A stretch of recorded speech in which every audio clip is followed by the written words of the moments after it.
Hey there, YouTube friends, maskedbandit here. Thanks so much for hanging out with me, and a Merry Christmas or Happy Holidays to you.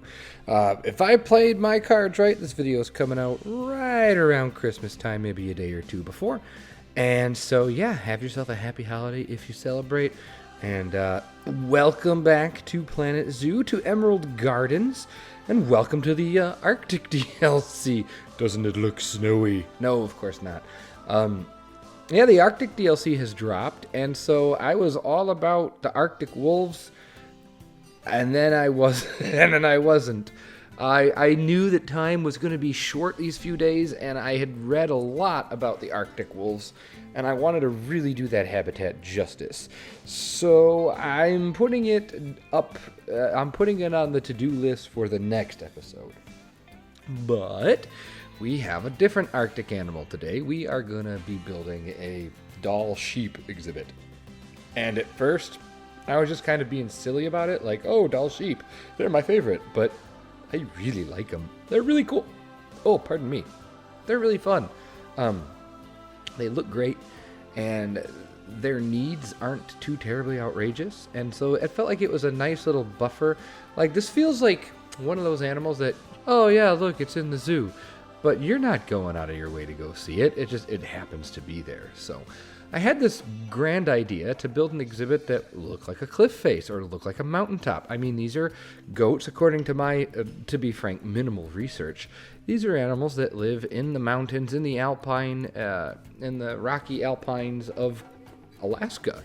And so they should be, they're really adept at climbing in real life. One of my biggest gripes about these animals is that they have very similar, like, the ground needs to be pretty level.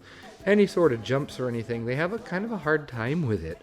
I assumed that they would be much better at uneven terrain, and at least from my experience with this exhibit, they are not. And that was kind of a bummer. I know a lot of people were griping about the polar bear needing, 12,000 square meters of land, then another 4,000 meters of water. Like, that's outrageous. I understand that a polar bear being in captivity is probably not great. I mean, all animals in zoos are like that, but I guess it hits polar bears especially hard, which again, totally understand, and understand Frontier's logic that they wanted to make it difficult to keep a polar bear in captivity. Totally understand and can appreciate that. But the simple fact that one polar bear needs more room, that needs as much room as 6 or 7 African elephants, I mean, come on. I'm really happy to hear that they are adjusting it and making it 6,000 square meters, which is still really big, really big. Like, these animals only need, I think, 500 square meters, and to be completely frank, I'm not even, like, they have the barest of minimum until they have offspring, and then they have offspring. So they're actually under, but all their other stats are so high that it doesn't really bother them that much, my Dahl Sheep. But yeah, it's nice to see that Frontier is actually going to make a change. I'm just a little concerned about what that means for future DLCs. I think if this is their view, and I get that animal welfare is what you want to do, I get it, I understand. But at the end of the day, you made a zoo game. You didn't make a wildlife refuge game. I don't know. Maybe I'm wrong, but I don't know. It feels a little, I don't know. I don't know. Anyway, I'm pretty concerned, and I'm pretty confident now that I can go and say, if that's what they had in mind with polar bears, don't expect any sort of seals or sea lions or dolphins or anything like that, because the Pandora's box of animal welfare when it comes to, sea mammals is just that's not happening. So I bet you that's not going to happen. Anywho, back to the Dahl Sheep. Gave them an indoor exhibit here that is really utilitarian, but that's what these indoor exhibits need to be in a functional zoo. Like, I've been watching a lot of Geekism, a lot of Jonty, and he makes mention that they need something that's easily cleaned, easily taken care of, easily kept, nice, and it's going to be concrete. And a lot of times the animals don't really care. And what I've noticed is these animals are most happy if the temperature was a little bit cooler. So what I actually ended up doing is putting a chiller in this part of the habitat in the interior, which to me makes total sense. I will be more than happy to put these climate altering pieces in an interior of the habitat. And so I did that, and then that makes them use it, and they sleep in there, and it feels to me really realistic. I had a heck of a time making this mountain look good. And before you yell at me, if you're an expert on all things zoo and all things animals, I'm aware that there's probably not enough clearance to keep them sheep on that mountain where the path, where the people can see it. I know. I'm gonna go ahead and call creative liberty on that one, because it would have, like, by the time I made the mountain look the way I wanted, I felt it might have been a little too snug to the path, but I didn't want to make the change that I needed to make, so I didn't. So yeah, I think most of it's fine. There's just one little area, and you'll see in the time lapse here that what I did is I just threw a whole bunch of trees and bushes.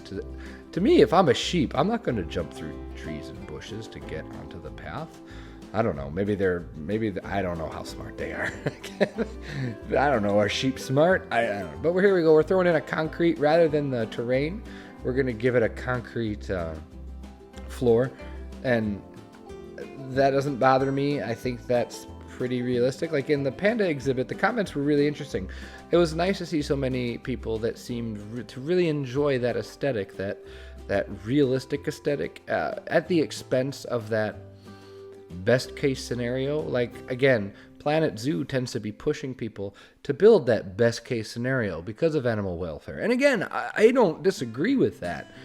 But the stark reality is a lot of zoos do not have that many exhibits that are that cutting edge. And you're going to run the gamut between levels of welfare with these exhibits. And so that panda exhibit is supposed to be, it's totally fine. It fits all the parameters of the game, and some people said it looked cramped. I don't think so. For two little red pandas, I thought it was plenty of space. That outdoor exhibit's pretty large, or at least what I built is far larger than what I see at my zoo.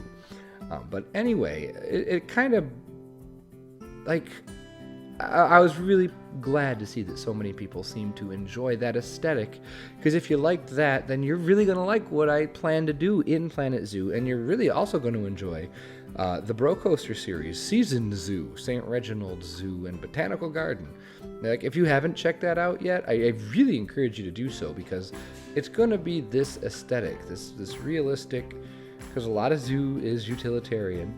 We're going to have some super modern exhibits, but like this Dahl Sheep exhibit, not meant to be like super duper modern. And so, it's not. But I don't think it's inhumane either. I think it's that fine line. I don't know, I'm happy with it. So hopefully you like it too. Unfortunately, this episode of Planet Zoo is probably going to be it for a little while. I'm currently out of town, do not return until a few days after Christmas, but then I'm going to have more family in town through New Year. The good news, though, the plus to that, is that I'm shipping this zoo off to a friend of mine from Bro Nation, Ruby, and she asked if she could build a restaurant or some sort of cool structure. And I told her to take a whack at some stuff on the other side of the Buffalo Ridge, or whatever I called it, bridge. So she's going to go on the other side of the land bridge. She's going to build some stuff. She shot me some concept art. So we'll be sure to take a look at that in the next episode. And hopefully we'll be able to put some wolves in the next episode as well. I think timber wolves will work. Arctic, I don't know, like, to me it kind of hit with a thud. It didn't quite have the same reception that some of the earlier DLCs for Planet Coaster did. I don't know if that's a community thing or a quality of the DLC thing. Like, to be fair, I haven't had enough time to really sink my teeth into it. Saw the sheeps, threw the sheeps in, happy with the sheeps. I just wish they climbed better. I wish that I could make some really jagged, steep terrain, and then I wish they could nimbly jump around it, but that doesn't happen. So you will notice today this is a shorter episode. Again, kind of short for time here. Been really swamped with work. Finally had a little bit of time the day before I had to leave to get all this done, but I didn't have enough time to get in there and get you the real-time portion of the video, so I just made sure that the time-lapse was of a decent length. So there will be some cinematics, and I'll try to make sure the cinematics are pretty long. If you're curious about my rock formations here, like, oh, that all looks kind of samey. It is supposed to be samey. My thought was to make a staircase for the goats. I figured they could handle that, but they can't.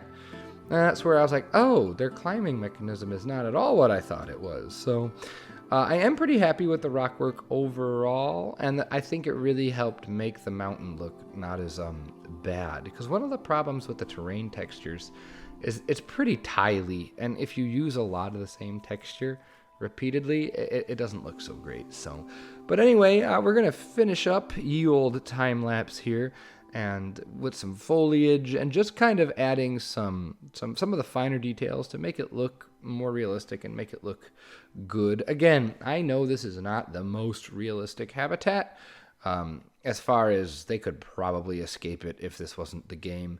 That being said, though, I'm okay with it. There are lots of things in here that I think are realistic, and so I'm willing to kind of shrug bandit it a bit. I think it looks good, and at the end of the day, that's probably what I care a lot about. So anyway, with that being said, if you enjoyed the video, go ahead and hit the like button for me. Consider subscribing if you haven't, and have yourself, like I said, a Merry Christmas, a Happy New Year, Happy Holidays, Happy whatever. And with that being said, I will talk to all of you later. Take care, everyone. Bye-bye.